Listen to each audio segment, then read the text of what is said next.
বিশ্ব রাজনীতির মঞ্চে আবারও শুরু হতে যাচ্ছে এক দম বন্ধ করা কূটনৈতিক নাটক। রাশিয়া ইউক্রেন যুদ্ধের উত্তাল প্রেক্ষাপটে সামনে আসছে এমন এক বৈঠক যেটি ঘিরে দৃষ্টি শুধু ইউক্রেন নয়, ইউরোপ ও আমেরিকারও। আলোচনার কেন্দ্রবিন্দু ডোনাল্ড ট্রাম্প ও ভ্লাদিমির পুতিন। দখলকৃত ভূখণ্ড ফেরানোর আড়ালে লুকিয়ে আছে এক রহস্যময় পরিকল্পনা, যা হয়তো বদলে দিতে পারে যুদ্ধের চেহারা, আবার হতে পারে আন্তর্জাতিক সম্পর্কের নতুন বিতর্কের সূচনা। ট্রাম্পের লক্ষ্য স্পষ্ট, ইউক্রেনের জন্য রাশিয়ার দখলকৃত কিছু এলাকা ফেরত আনা। কিন্তু কথার ভেতরে ভেসে উঠেছে আরেকটি সম্ভাবনা, অদল বদল বা জমি বিনিময়ের চুক্তি। প্রশ্ন উঠছে, কেন জমি বিনিময় হবে? রাশিয়া আসলেই কিছু ছাড় দেবে, নাকি এটি শুধুই কূটনৈতিক কৌশল?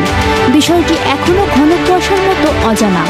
ট্রাম্পের আত্মবিশ্বাস প্রবল। তিনি মনে করেন পুতিনের সঙ্গে সামনাসামনি বসে কয়েক মুহূর্তের মধ্যেই বুঝে ফেলবেন সমঝোতার সুযোগ আছে কি না। যদি যৌক্তিক প্রস্তাব আসে, সেটি জানাবেন ইউক্রেনের প্রেসিডেন্ট জেলেনস্কি ও ইউরোপীয় নেতাদের। কিন্তু এখানেই আসল বাধা। জেলেনস্কি স্পষ্ট জানিয়ে দিয়েছেন, ইউক্রেন ছাড়া কোনো সমঝোতা হবে মৃত সিদ্ধান্ত।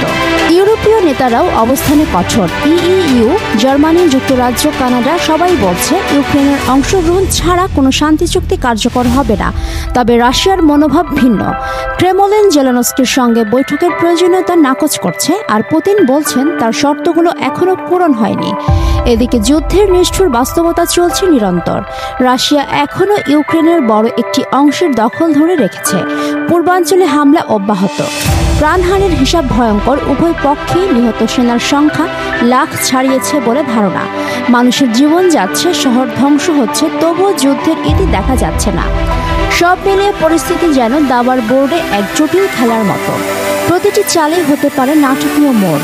এখন প্রশ্ন একটাই, ট্রাম্প কি পারবেন অচলাবস্থা ভেঙে ইউক্রেনের জন্য কোনো সাফল্য এনে দিতে, নাকি এই বৈঠকও শেষ হবে কূটনৈতিক নাটকের আরেকটি উত্তেজনাপূর্ণ কিন্তু ব্যর্থ পর্ব হয়ে?